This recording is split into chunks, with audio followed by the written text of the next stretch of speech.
L'amiral Sarah Chen s'agrippa aux accoudoirs de son fauteuil de commandement lorsqu'une nouvelle explosion secoua la passerelle.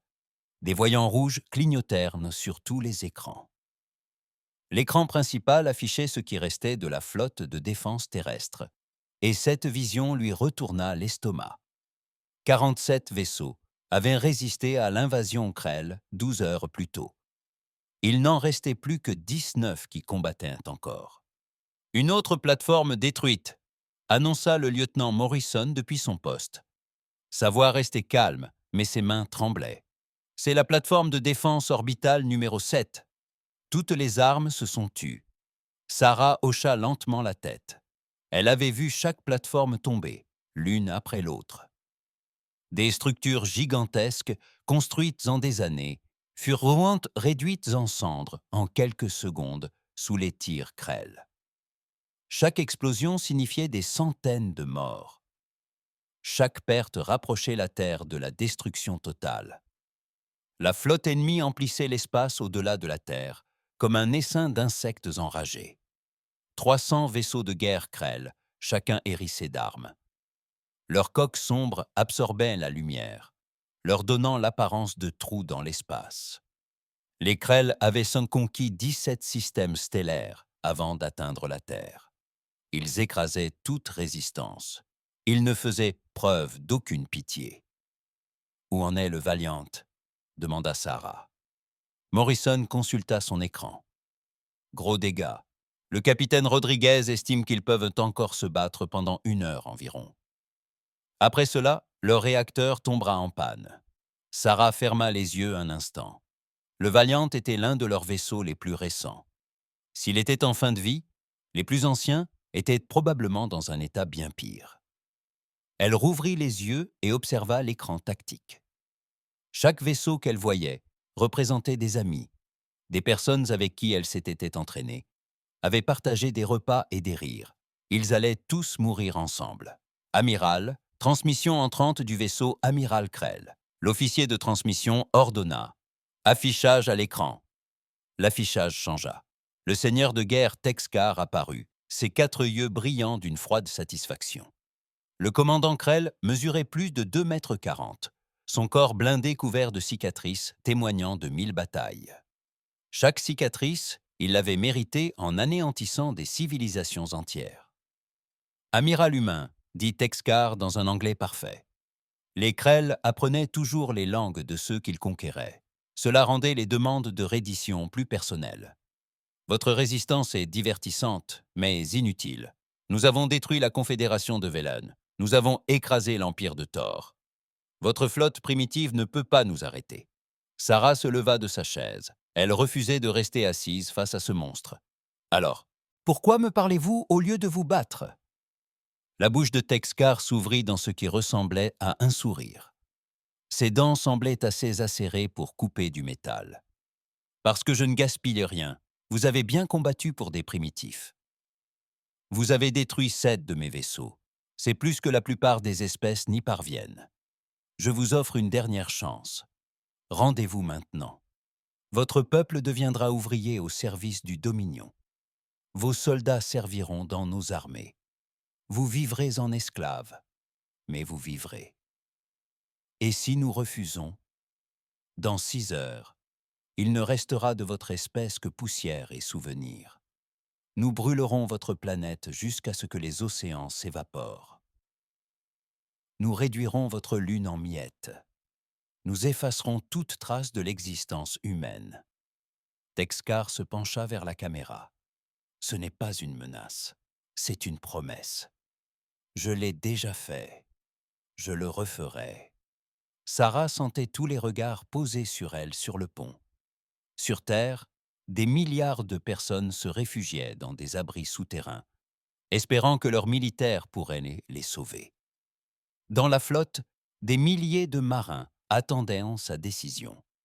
Le poids de leur vie pesait sur ses épaules, comme une force physique.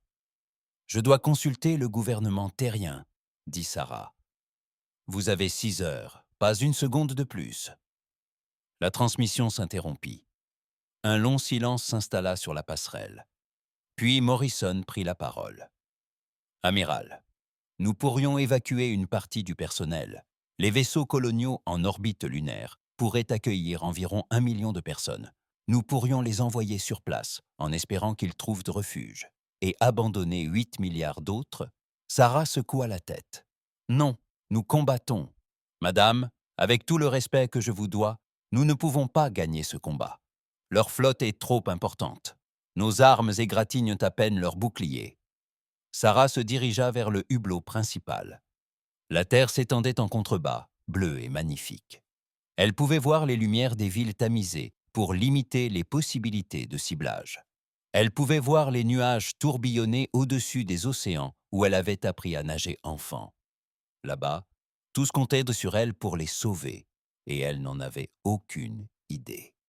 « Je sais que nous ne pouvons pas gagner, » dit Sarah d'une voix douce. « Mais nous pouvons leur faire payer chaque pouce d'espace qu'ils occupent. Nous pouvons leur montrer que les humains ne se rendent pas. Nous pouvons lutter avec une telle intensité que d'autres espèces en entendront parler. Peut-être que quelque part, quelqu'un d'autre tirera des leçons de notre exemple. Peut-être que notre mort inspirera d'autres à résister. » Elle se retourna vers son équipage. « Envoyez un message à tous les vaisseaux. Nous combattons jusqu'au dernier. Nous laisserons une trace indélébile. Nous montrons à la galaxie de quoi les humains sont capables. » Morrison salua. « Oui, madame. » Les 5 heures suivantes s'écoulèrent dans un tourbillon de violence. La flotte humaine attaqua par vagues successives, employant toutes les tactiques à sa disposition.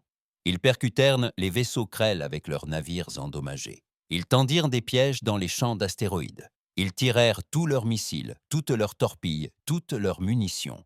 La flotte Krell subit des pertes, mais c'était comme jeter des pierres contre une montagne. Pour chaque vaisseau Krell détruit, la Terre en perdait 3. Le Valiant explosa à la 4e heure, emportant avec lui un destroyer Krell. Le Beijing s'éteignit à la 5e heure, son équipage mort, mais son réacteur toujours en feu, dérivant dans l'espace comme un tombeau.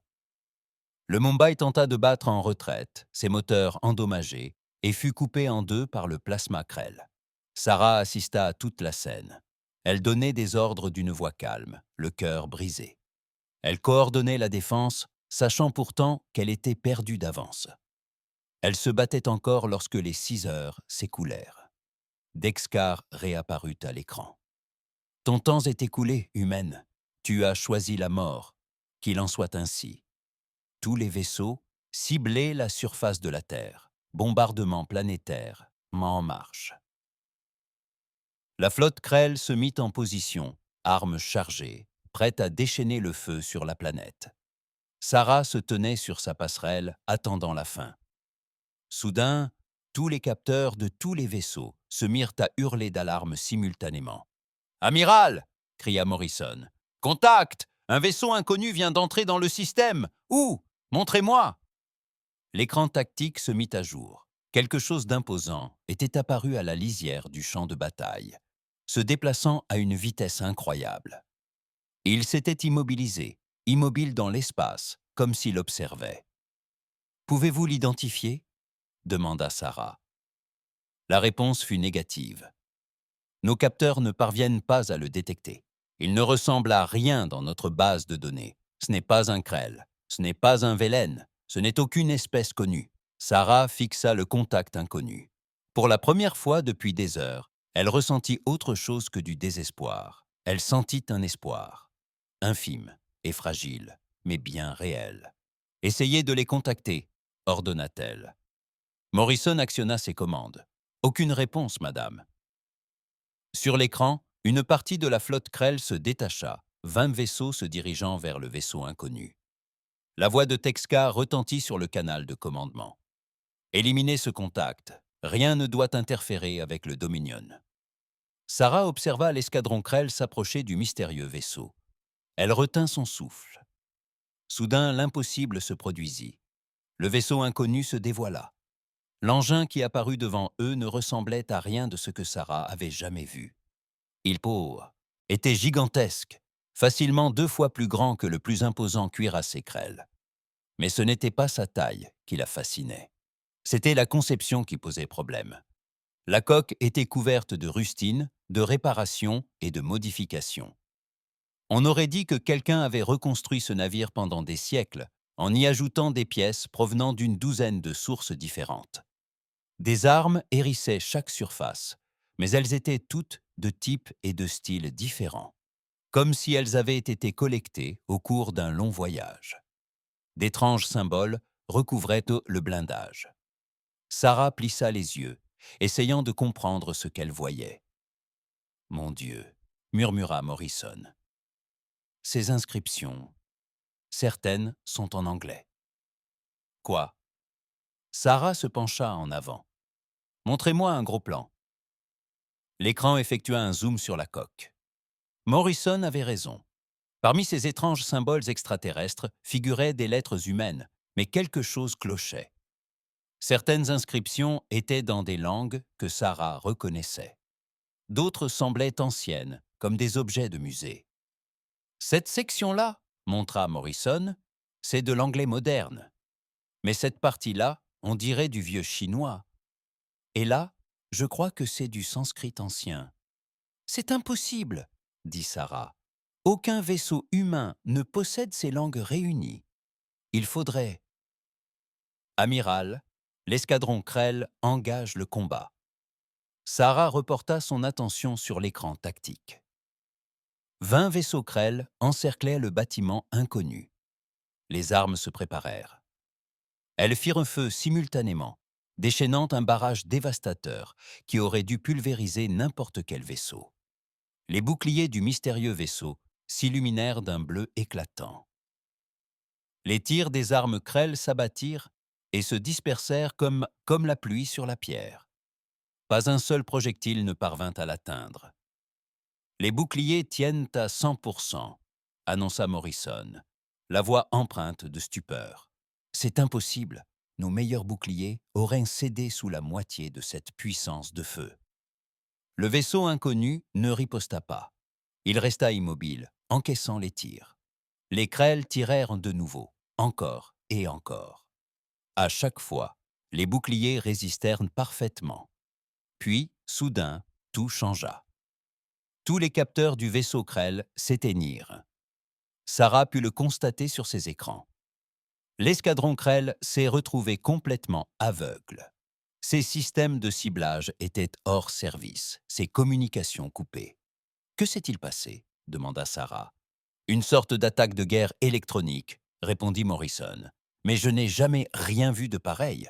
C'est comme si ce vaisseau avait téléporté toute l'électronique des vaisseaux Krell. » Le mystérieux vaisseau se mit en mouvement. Il glissait entre les vaisseaux Krell aveugles, tel un requin parmi ses poissons. À chaque passage, il tirait un unique coup de canon. Chaque tir transperçait les boucliers et le blindage Krell comme du papier. Chaque tir détruisait un vaisseau. En moins de 30 secondes, les 20 vaisseaux Krell n'étaient pointés plus que des débris flottants. Sahara resta bouche bée. Un silence de mort s'était abattu sur le pont, tous les regards rivés sur l'écran. Un vaisseau venait de détruire une escadrille Krell sans la moindre égratignure. Un seul vaisseau avait accompli ce que toute la flotte terrienne avait échoué à faire. « Qui sont-ils » demanda Morrison. Avant que Sarah ne puisse répondre, la console de communication émit un bip. « Amiral, nous recevons une transmission. Elle provient du vaisseau inconnu.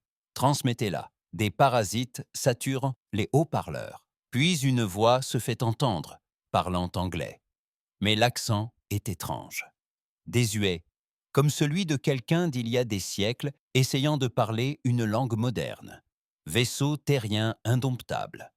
Ici, le vaisseau colonial Exodus. Veuillez se répondre. Le cœur de Sarah s'emballe. Vaisseau colonial, ici l'amiral Sarah Chen de la flotte de défense terrestre.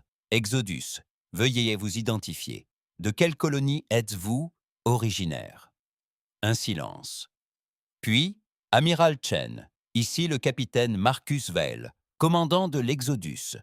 Nous avons quitté la Terre il y a 800 ans. Nous rentrons chez nous. La passerelle fut envahie de voix confuses.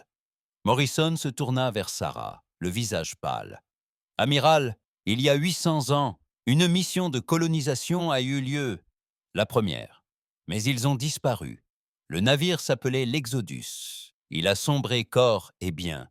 10 000 colons disparus sans laisser de traces. Sarah se souvint soudain. Tous les écoliers apprenaient l'histoire de l'Exodus. C'était une tragédie qui hantait l'humanité depuis des siècles. La première tentative pour atteindre les étoiles a tout simplement disparu. Capitaine Val, dit lentement Sarah, si vous êtes bien celle que vous prétendez être, vous devez expliquer comment vous avez survécu pendant 800 ans et comment vous êtes revenu, crépita la transmission. C'est une longue histoire, amiral. En résumé, nous avons rencontré une anomalie spatiale 3 mois après le début de notre voyage. Elle nous a projetés à l'autre bout de la galaxie, à des milliers d'années-lumière de la Terre. Nous avons tenté de retrouver notre chemin, mais nous n'avions ni carte, ni moyen de nous orienter. Nous étions seuls dans l'espace inconnu. Sarah écoutait, le souffle court. Autour du pont, tout s'était tu pour entendre ces mots. Nous avons trouvé une planète où nous installer, poursuivit Val. Mais elle était déjà habitée. Les espèces qui y vivaient étaient hostiles. Nous les avons repoussées de justesse, puis nous avons repris la route en quête d'un monde sûr. Mais partout où nous allions, nous trouvions des ennemis, des espèces qui attaquaient à vue, des empires qui voulaient nous réduire en esclavage, des pirates qui nous considéraient comme des proies faciles. La voix de Val se fit plus dure. Pendant 800 ans, amiral, nous avons combattu, non pas par choix, mais par nécessité. Nous avons appris à mieux combattre que quiconque. Nous avons pris les armes des espèces que nous avons vaincues. Nous avons appris leur technologie. Nous nous sommes adaptés. Nous avons survécu. Combien d'entre vous reste-t-il ? Demanda Sarah. 50 000. Nous sommes tous des descendants des premiers colons. Pendant 80 générations, nous avons conservé nos traditions. Pendant 80 générations, nous avons perpétué notre culture. Nous nous sommes souvenus de la Terre. Nous nous sommes souvenus de nos origines. Chaque enfant né lors de l'Exode a reçu un enseignement sur sa planète natale, même si aucun d'entre nous ne l'avait jamais vu. Sarah sentit les larmes lui monter aux yeux. Comment nous avez-vous retrouvés ? Nous avons intercepté les communications de Krell il y a 3 mois. Ils se vantaient de leur projet d'invasion de la Terre. Quand nous avons entendu ce nom, nous avons su que nous devions agir. Nous avons retracé leur itinéraire, poussé nos moteurs au-delà des limites de sécurité et sommes arrivés aussi vite que possible. Val marqua une pause. Nous avons peut-être été absents longtemps, amiral, mais la Terre est toujours notre foyer, et personne ne menace notre foyer.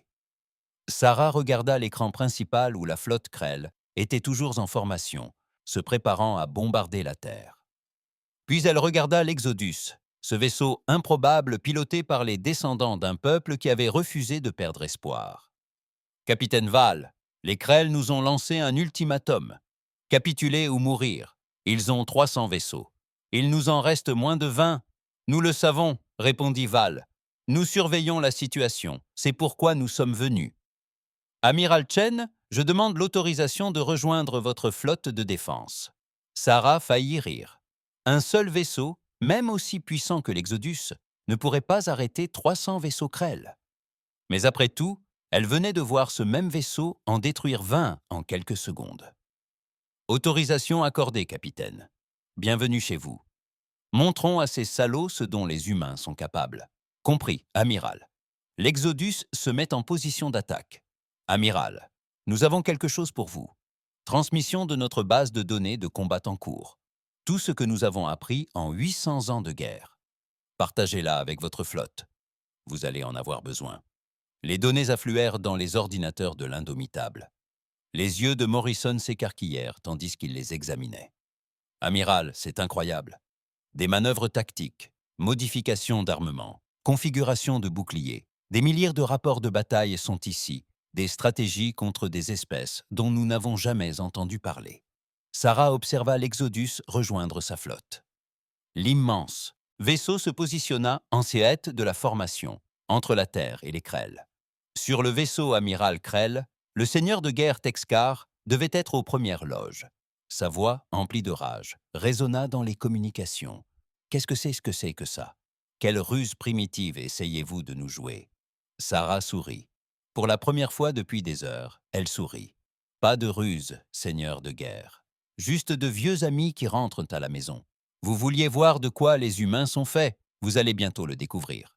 La flotte Krell s'est mise en mouvement la première. Le seigneur de guerre Texkar n'avait pas conquis 17 systèmes stellaires en hésitant. Ces vaisseaux formèrent des escadrilles d'attaque, chaque groupe ciblant différentes sections de la ligne de défense humaine. Tactique Krell classique. La force brute déployée pour briser les lignes ennemies. Mais cette fois, quelque chose avait changé. L'Exodus se trouvait au cœur de la flotte humaine, et les données de combat qu'il avait partagées étaient déjà en cours de transfert vers tous les vaisseaux terriens survivants. Les écrans tactiques étaient mis à jour avec les nouvelles informations. Officiers d'armement. Instructions reçues concernant les points faibles des Krell, dont l'armée terrienne ignorait l'existence. Opérateurs de boucliers. Modification des fréquences permettant de dévier plus efficacement les tirs de plasma Krell. Tous vaisseaux, ici l'amiral Chen. Message de Sarah diffusé à la flotte. Nouvelles données tactiques disponibles dans vos systèmes. Étudiez-le vite. Nous allons l'utiliser. Morrison, coordonnez-vous avec le capitaine Val. Je veux que notre attaque soit synchronisée. Bien, madame. La première vague de vaisseaux. Krell est arrivé rapidement. 40 vaisseaux en formation serrée. Ils avaient fait cela des milliers de fois auparavant. Submerger l'ennemi par un feu concentré, briser leur formation puis éliminer les survivants. Cela avait fonctionné contre toutes les espèces rencontrées. L'Exodus ne se dirigea pas vers eux. Au lieu de cela, il activa des armes que les capteurs terrestres peinaient à identifier. Le vaisseau semblait vibrer d'énergie, tandis que de multiples systèmes s'activaient simultanément. Le capitaine Val contacte tous les vaisseaux, rapporta Morrison. La voix de Val parvint à ses oreilles, calme et assurée. Flotte terrienne, quand nous tirons, vous tirez. Visez les vaisseaux que nous avons marqués. Ne gaspillez pas vos munitions sur les blindages lourds. Visez les points faibles de leurs générateurs de boucliers. Les données que nous vous avons transmises indiquent précisément où frapper. Sarah observa les vaisseaux Krell réduire la distance. 5000 km. 4000. 3000. Feu! Ordonna Val. L'Exode déchaîna les enfers. Une douzaine d'armes différentes firent finir de feu simultanément. Canons à plasma, canons électromagnétiques, rayons, d'énergie et des armes que Sarah ne reconnut pas. Chaque tir était d'une précision chirurgicale. Les boucliers Krell, qui semblaient impénétrables jusque-là, s'effondrèrent sous la précision chirurgicale des tirs. Des vaisseaux explosèrent ou s'éteignirent, leur système hors service. La flotte terrienne ouvrit le feu en synchronisation, suivant l'exemple de l'Exodus. Sarah observa le New Mumbai, remplaçant du Beijing, réussir à percer les boucliers d'un croiseur Krell. Le destroyer Wellington, à peine en état de marche, parvint à mettre hors de combat une frégate Krell grâce à un tir de missile qui atteignit sa cible précisément là où les données de Val l'avaient indiqué. La première vague Krell perdit la moitié de ses vaisseaux en quelques secondes. Les survivants se dispersèrent, brisant les rangs. « Impossible », murmura Morrison. « Nous venons de détruire 20 vaisseaux Krell en une seule salve. » Mais il n'y eut pas de temps pour célébrer. La seconde vague approchait déjà, forte cette fois de 60 vaisseaux. Texkar avait engagé des renforts s'adaptant à la menace. « Exodus to Indomitable », annonça la voix de Val. « Amiral, nous allons faire quelque chose d'inédit. N'ayez crainte. Que... » L'Exodus s'accéléra soudainement, non pas à la vitesse progressive des moteurs conventionnels, mais à une vitesse fulgurante, défiant les lois de la physique. En un instant, il se trouvait au centre de la formation. L'instant d'après, elle se retrouvait en plein milieu de la vague Krell qui s'abattait sur elle. « Comment est-ce possible » hurla Morrison. « Aucun vaisseau ne peut bouger comme ça. » L'Exodus tournoyait comme une danseuse, ses armes tirant dans toutes les directions. Les vaisseaux Krell explosaient autour d'elle. Ceux qui tentaient de riposter ne voyaient à leurs tirs que dans le vide. L'Exodus se déplaçait trop vite, trop imprévisiblement. C'était comme observer un loup au milieu d'un troupeau de moutons. Sarah comprit ce qu'elle voyait. Ce n'était pas un vaisseau militaire conçu pour combattre en formation. C'était un vaisseau de survie, bâti pour se battre seul face à un ennemi largement supérieur en nombre. Pendant 800 ans, l'Exodus avait été en infériorité numérique dans chaque bataille. Ils avaient appris à se battre d'une manière qu'aucune armée conventionnelle n'aurait jamais développée. « Tous vaisseaux, avancez !» ordonna Sarah. « Soutenez l'Exode, utilisez les données de ciblage. » La flotte terrienne se précipita en avant. La bataille devint chaotique. Les vaisseaux s'entremêlaient. Les tirs d'armes illuminaient l'espace. Mais à présent, le chaos favorisait l'humanité. Grâce à la base de données de l'Exodus, chaque capitaine terrien mettait à profit des siècles d'expérience durement acquises au combat. Le capitaine Rodriguez, à bord du Valiant, parvint à anticiper une manœuvre Krell et à tendre une embuscade. 3 destroyers, Krell, se jetèrent en plein dans un déluge de torpilles. Le Wellington utilisa une tactique issue de la base de données, appelée « dérive fantôme », consistant à couper tous ces systèmes pour feindre la destruction, puis à ouvrir le feu à bout portant lorsque les vaisseaux Krell s'approchaient. Mais les Krell n'étaient pas impuissants. Ils s'adaptèrent rapidement, exploitant leur supériorité numérique pour encercler les vaisseaux terriens. Le porte-vaisseau Toronto essuya un feu nourri provenant de 5 directions simultanément. Ses boucliers cédèrent et l'atmosphère s'échappa par une douzaine de brèches dans la coque. « Toronto coule », annonça Morrison. « Exodus riposte », répondit une voix. L'Exodus apparut aux côtés du Toronto dans un mouvement instantané impossible. Il se positionna entre le porte-avions agonisant et les assaillants Krell. L'immense vaisseau encaissa les tirs destinés au Toronto, ses boucliers s'illuminant intensément. « Capitaine Val, vos boucliers sont à 60%, avertit Sarah. « On a connu pire, répondit Val. Sa voix était tendue mais maîtrisée. « Toronto, mettez vos hommes dans les capsules de sauvetage, on vous couvre. » L'équipage du Toronto abandonna le vaisseau, tandis que l'Exodus tenait bon. Les tirs de plasma Krell pilonnaient les boucliers sans relâche. « 55%, 50%, 45%. Val, repliez-vous !» cria Sarah. « Pas encore, pas avant que toutes les capsules ne soient hors de combat. » Sarah assista impuissante à la chute des boucliers de l'Exodus, qui passèrent de 40% à 35%. Le vaisseau subissait désormais des dégâts. Les plaques de blindage brûlaient sous les tirs des armes Krell. Finalement, la dernière capsule de sauvetage fut lancée depuis le Toronto.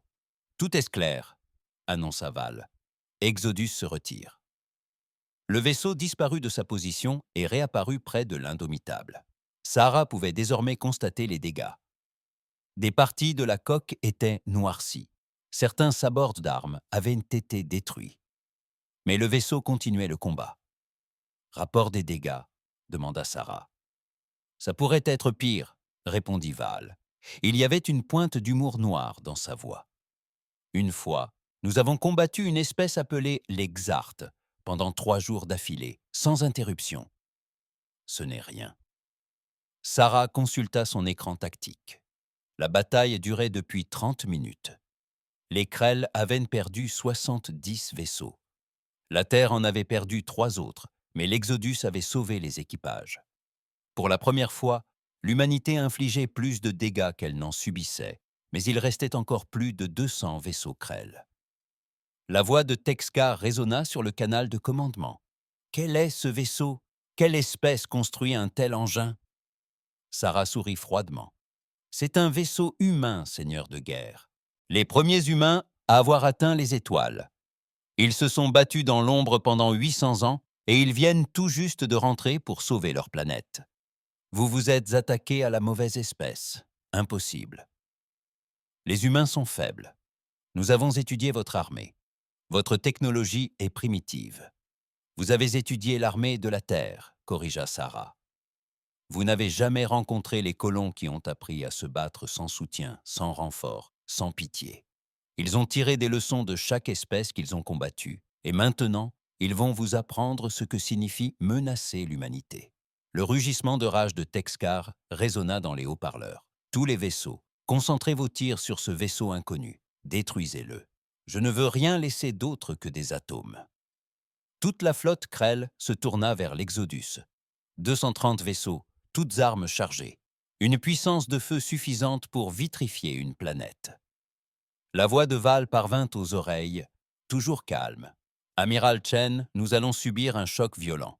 Demandez à la flotte terrienne de profiter de cette diversion pour les attaquer sur les flancs. Utilisez le schéma d'attaque Theta de la base de données. Vous serez anéantis, protesta Sarah. Peut-être, répondit Val, mais probablement pas. Nous avons survécu à bien pire. Faites-nous confiance, amiral. Nous savons ce que nous faisons. Sarah regarda Morrison.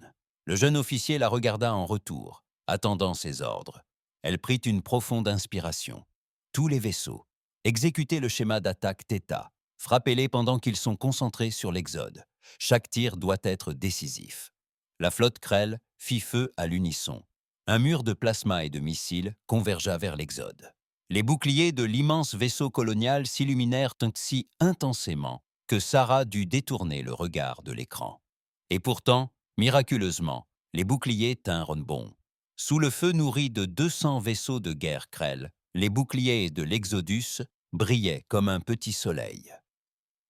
Toutes les armes de la flotte ennemie déchaînaient leur puissance de destruction sur ce point précis de l'espace. Une énergie suffisante pour faire bouillir un océan, fissurer une lune, anéantir n'importe quel système de défense connu.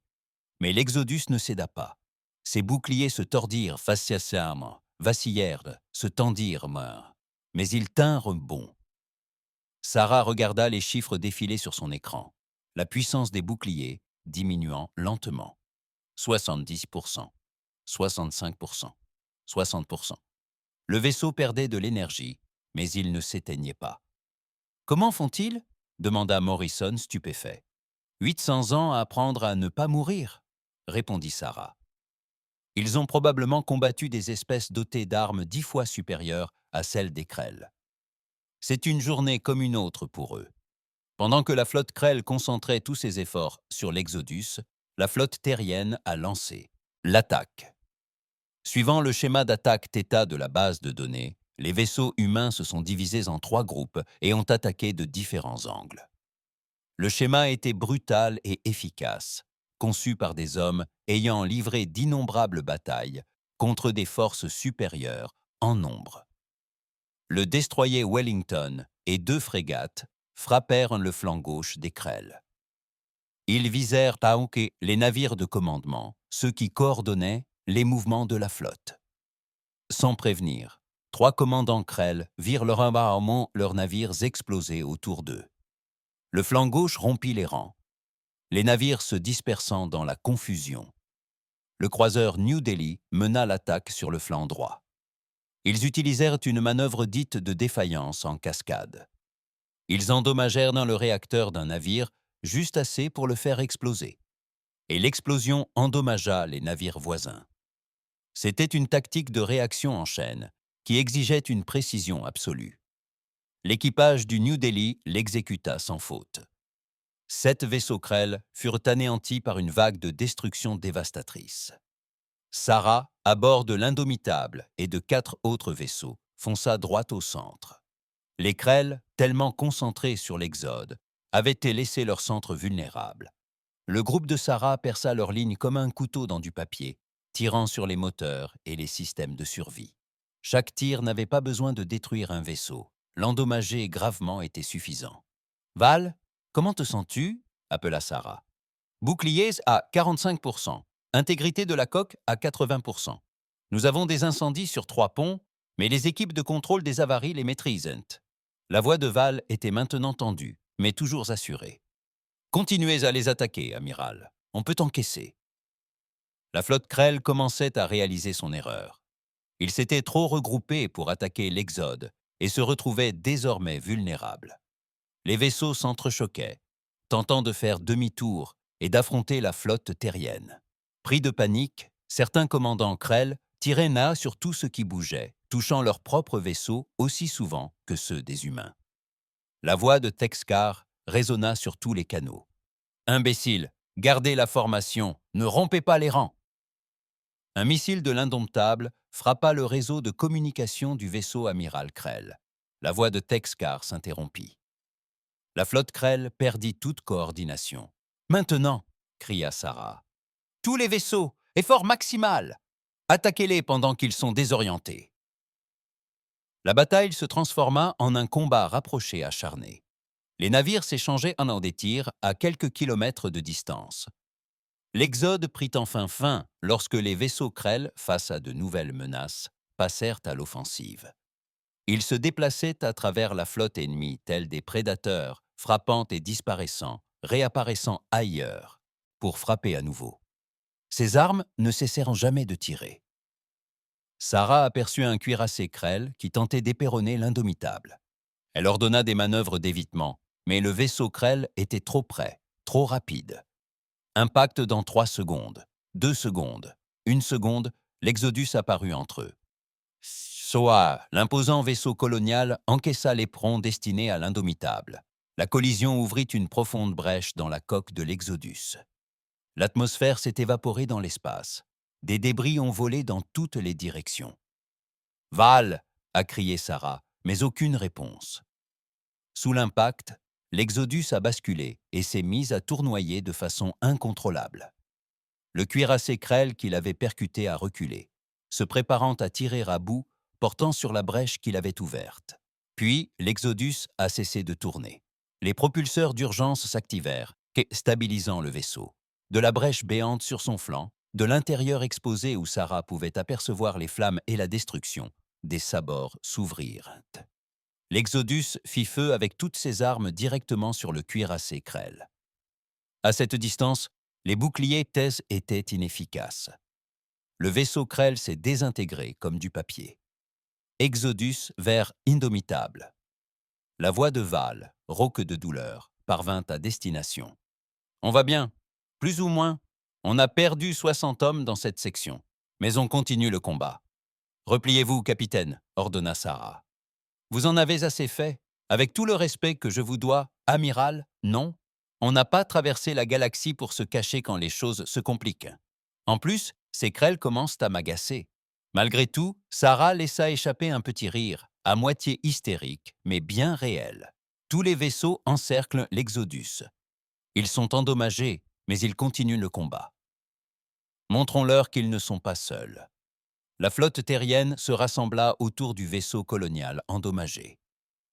Le Valiant, à peine opérationnel, se positionna pour protéger le flanc endommagé de l'Exodus. Les nouveaux Mumbai et Wellington formèrent un écran défensif. D'autres navires se mirent en formation protectrice sans qu'on leur en ait donné l'ordre. Ils protégeaient leurs propres troupes. Les Krell tentèrent d'exploiter leur avantage, mais leur formation fut brisée, leur communication interrompue et leur commandant mort ou désorienté. Ce qui aurait dû être une attaque coordonnée se transforma en une multitude d'actions isolées, chaque vaisseau poursuivant ses propres objectifs. Les humains, eux, combattaient comme une seule force unie, se protégeant mutuellement et coordonnant chacun de leurs mouvements. La différence était flagrante. Les vaisseaux Krell continuaient d'être détruits. La flotte terrienne subit des dégâts, mais elle s'adapta, elle rectifia le tir et elle survécut. 1 heure après le début du combat, la flotte Krell avait perdu la moitié de ses vaisseaux. La flotte terrienne n'avait plus que 11 vaisseaux opérationnels, mais ces 11 se battaient avec une férocité inouïe et l'Exodus, endommagé et meurtri, continuait de percer les rangs ennemis. « Amiral, les Krell se regroupent », rapporta Morrison. Ils se replient vers la limite du système. Sarah observait l'écran tactique. Les vaisseaux Krell se retiraient effectivement, formant une formation défensive à distance de sécurité. Ils avaient enfin compris à qui ils avaient affaire. « Apportez-moi la voiture de Tech », ordonna Sarah. Leur vaisseau amiral est toujours endommagé, mais les communications sont rétablies. Le chef de guerre Krell apparut à l'écran et leur donna les instructions. Il avait changé. L'arrogance avait disparu. À sa place, il y avait quelque chose que Sarah n'avait jamais vu chez un chef de guerre Krell. Le incertitude. « Vous ne pouvez pas gagner », dit Texcar, mais sa voix manquait de conviction. « Nous sommes toujours plus nombreux. Vous aviez 300 vaisseaux, répliqua Sarah. Il vous en reste quoi? 150. Et vous avez vu de quoi nous sommes capables. Chaque minute passée ici vous fait perdre des vaisseaux. Vous êtes venus ici en espérant une proie facile. Au lieu de cela, vous avez trouvé des humains qui se battent dans l'ombre depuis 8 siècles, des humains qui refusent de laisser leur foyer brûler. Elle se pencha en avant, fixant le commandant Krell droit dans les yeux. Vous avez le choix, seigneur de guerre. Continuer le combat et tout perdre, ou battre en retraite et survivre pour rapporter ce que vous avez appris aujourd'hui. Quel sera votre choix? Les 4 yeux de Texcar l'étudièrent. Sarah le vit calculer, peser le pour et le contre. Il n'était pas devenu seigneur de guerre par bêtise. Il savait reconnaître une bataille perdue. Ce n'est pas fini, dit finalement Texcar. Le Dominion reviendra. Vous vous êtes fait un ennemi redoutable aujourd'hui. Nous avons déjà eu des ennemis redoutables, intervint Val. Nous sommes toujours là. Eux, non. La transmission s'interrompit. La flotte Krell commença à se retirer, ses vaisseaux passant un à une vitesse supraluminique. En 10 minutes, l'espace autour de la Terre fut libéré de tout vaisseau ennemi. La bataille était terminée. Le canal de commandement explosa de cris de joie. Chaque vaisseau, chaque station, chaque personne, ayant survécu à l'impossible, était en liesse. Ils avaient surmonté une situation désespérée et avaient triomphé. La Terre était sauvée. Sarah, épuisée, se laissa retomber dans son fauteuil. Morrison, rapport des pertes. Le visage de Morrison s'assombrit. 28 vaisseaux perdus sur les 47 d'origine. On estime à 15 000 le nombre de victimes dans la flotte. Mais les procédures d'évacuation ont permis de sauver la plupart des équipages.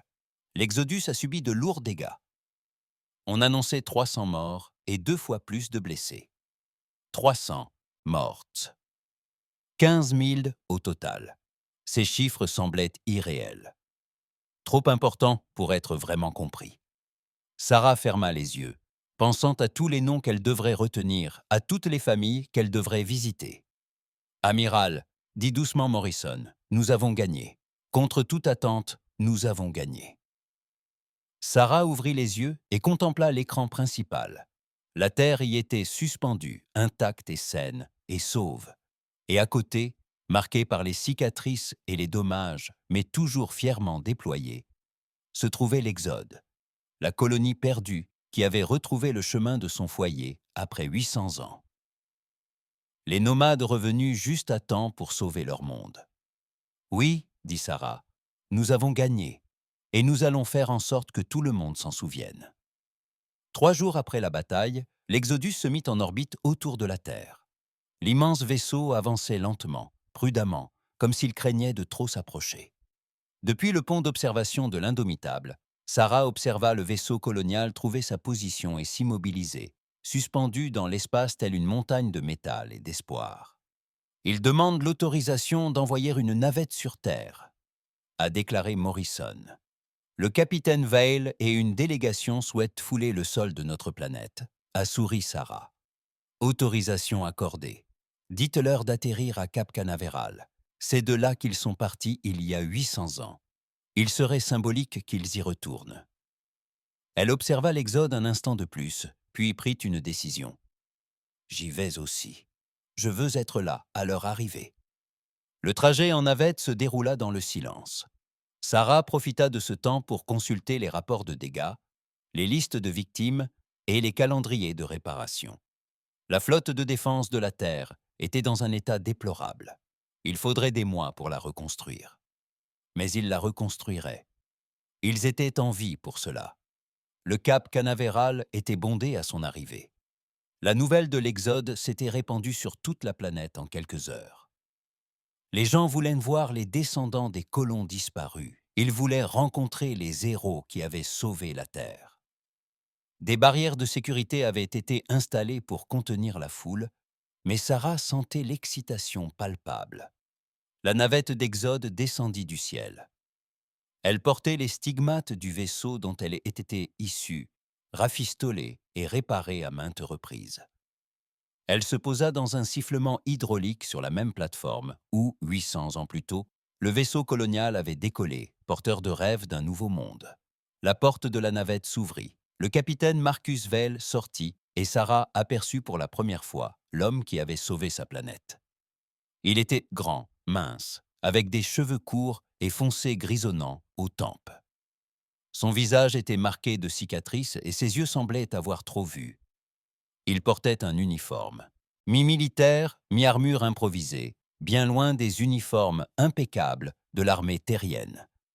Derrière lui arrivaient d'autres rescapés de l'Exode, des hommes et des femmes de tous âges, certains accompagnés d'enfants. Ils ressemblaient à la fois à des réfugiés et à des guerriers, des gens endurcis qui avaient survécu à l'impossible.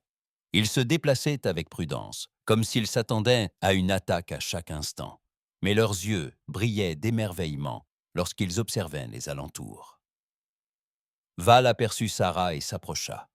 Il la salua, sa main se portant à son cœur dans un geste qu'elle ne reconnut pas. « Amiral Chen, merci de nous recevoir. » Sarah lui rendit son salut selon le protocole militaire terrien. « Capitaine Val, merci de nous avoir sauvés. Sans votre vaisseau, la Terre ne serait plus que poussière. » Val parut mal à l'aise face à ces éloges.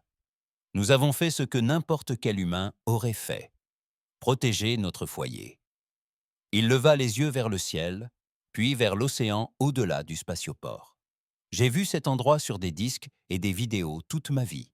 Mes parents me l'ont montré. Leurs parents le leur ont montré. Pendant 80 générations, nous avons entretenu le souvenir de la Terre. Mais en étant ici, sur cette terre même, respirant cet air véritable, sa voix s'est brisée. Je n'aurais jamais cru vivre assez longtemps pour voir ce jour. » Sarah vit des larmes couler sur son visage. Derrière lui, d'autres membres de la délégation de l'Exode pleuraient aussi, agenouillés pour toucher le sol, le regard émerveillé. Ces gens étaient nés sur un vaisseau, avaient passé toute leur vie dans des couloirs métalliques, sans jamais connaître la sensation du vent ni la vue d'un ciel ouvert.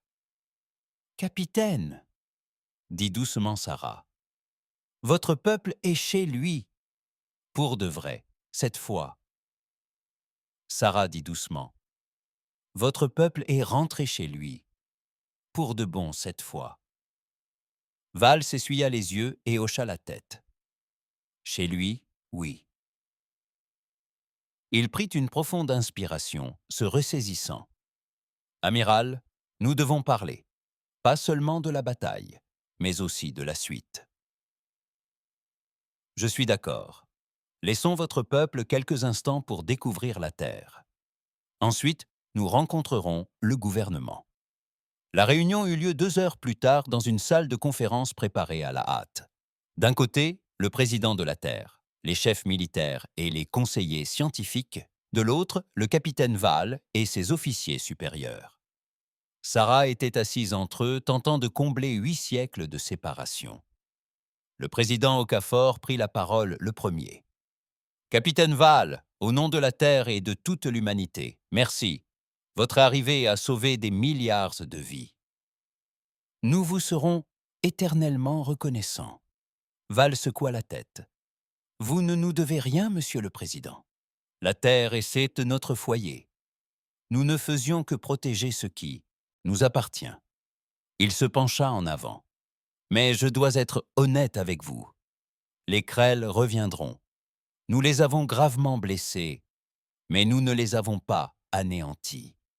Ils feront leur rapport à leur dominion, et la prochaine fois, ils reviendront avec davantage de vaisseaux mieux préparés. »« Combien de temps nous reste-t-il » demanda Okafor. « Des mois, peut-être 1 an. Il leur faudra du temps pour reconstruire leur flotte et élaborer un plan, mais ils reviendront. Les Krell n'oublient jamais une défaite. C'est une question de fierté pour eux. » Un silence pesant s'installa dans la pièce.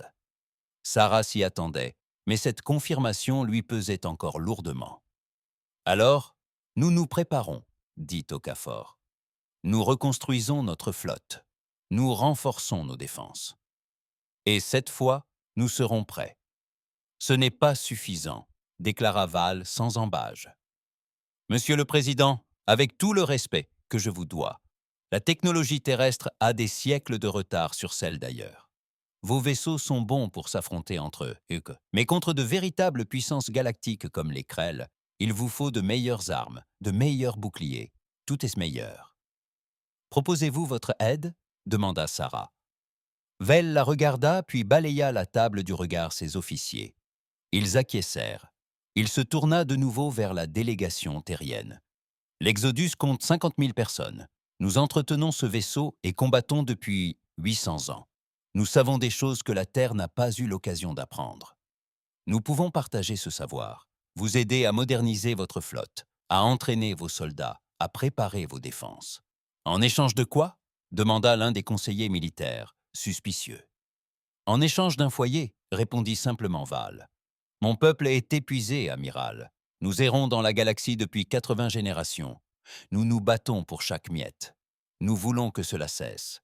Nous voulons nous installer, élever nos enfants, en paix, vivre une vie normale. Nous offrons tout ce que nous savons, tout ce que nous avons appris, en échange du droit de rentrer chez nous. Le président Okafor n'a pas hésité. Capitaine Val, vous et votre peuple êtes citoyens de la Terre. Vous avez pleinement le droit d'être ici. Votre vaisseau a quitté cette planète il y a 800 ans. À mes yeux, vous avez toujours fait partie de l'humanité. Vous n'avez pas à troquer votre savoir contre le droit de rentrer chez vous. Ce droit vous appartient de naissance. Val fixa le président, visiblement surpris par cette réponse. Merci, monsieur. Ceci étant dit, Okafor poursuivit avec un léger sourire. Si vous êtes disposé à partager votre savoir et à nous aider à préparer le retour des Krell, nous vous en serions reconnaissants. Nous avons beaucoup à apprendre de vous. La réunion dura des heures et porta sur les plans et la logistique. L'Exodus devait s'amarrer au chantier, naval orbito-terrestre pour d'importantes réparations. Des équipes d'ingénieurs terriens et de l'Exodus collaboreraient et partageraient leurs connaissances. La base de données de combat serait étudiée et intégrée à l'entraînement militaire terrestre. Les colons d'Exodus auraient le choix de s'installer sur Terre ou de rester à bord de leur vaisseau. La réunion terminée, alors que les gens sortaient, Sarah se retrouva à marcher avec Val. « Que feras-tu » demanda-t-elle. « Une fois le vaisseau réparé, resteras-tu à bord ou viendras-tu sur Terre ?» Val resta silencieux un instant. « Je ne sais pas, » admit-il. « Une partie de moi veut prendre ma retraite, trouver un endroit tranquille sur une plage et ne plus jamais me battre. Mais une autre partie sait que les Krell vont revenir. Mon peuple Oshit et moi étions doués pour le combat. Nous sommes peut-être les meilleurs combattants que l'humanité ait connus. Ce serait une erreur de gâcher cela alors que la Terre a besoin de défenseurs. »« Tu en as assez fait, » dit Sarah. « Tu as sauvé le monde. On ne peut rien demander de plus. »« Peut-être, » répondit Val. « Mais je me bats depuis toujours. Je ne suis pas sûr de savoir faire autre chose. » Il la regarda de ses vieux yeux fatigués. « Et vous, amiral, que va-t-il se passer maintenant ?» Sarah y réfléchit. « Je reconstruis la flotte. Je forme de nouveaux équipages. Je me prépare pour la prochaine bataille. Car vous avez raison, elle est inévitable. Et la prochaine fois, nous devons être prêts. » Ils atteignirent le hublot d'observation qui donnait sur l'océan. Le soleil se couchait, teintant le ciel d'orange et de rouge. Val la contemplait, comme s'il s'efforçait d'en mémoriser chaque détail. « Magnifique, » murmura-t-il. « Nous avons des couchers ceux de soleil sur le vaisseau, des simulés. Mais rien de comparable à celui-ci. Capitaine, puis-je vous poser une question ?» Sarah répondit. « Bien sûr. Et comment avez-vous fait pour tenir le coup? 800 ans de combat, seul dans l'obscurité. Comment votre peuple a-t-il pu ne pas abandonner ?»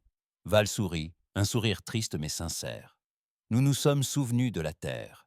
À chaque génération, nous avons raconté à nos enfants l'histoire de la planète bleue où l'humanité est née. » À propos des océans, des forêts et des montagnes. À propos de milliards de personnes que nous n'avions jamais rencontrées, mais qui étaient pourtant notre famille. Nous leur avons appris qu'un jour, d'une manière ou d'une autre, nous retrouverions le chemin du retour. Il se tourna vers elle. L'espoir, amiral, c'est ce qui nous a permis de survivre. L'espoir qu'un jour nous verrions ce paysage. Sarah acquiesça, comprenant. Et maintenant, vous l'avez vu. Oui, dit Val. Maintenant, nous l'avons vue. Et maintenant, nous allons nous battre pour la protéger, non par obligation, mais par choix. Parce que cela mérite qu'on se batte pour elle. Ils restèrent là tencelés dans un silence paisible, à contempler le coucher du soleil, deux soldats d'époques différentes, unis par un même objectif. Derrière eux, à travers le bâtiment, ils entendaient des bruits de liesse. La Terre fêtait le retour de ses enfants. La colonie perdue était de retour. Quelque part dans l'immensité obscure de l'espace, les Krell se regroupaient, préparant leur vengeance. D'autres menaces existaient aussi, des espèces et des empires dont la Terre ignorait encore l'existence. La galaxie était un lieu dangereux, rempli d'ennemis et de défis, mais l'humanité possédait désormais quelque chose qu'elle n'avait jamais eu auparavant, l'unité. L'idéalisme de la Terre allié à l'expérience durement acquise de l'Exode. Un savoir transmis à travers 80 générations de survivants. Et,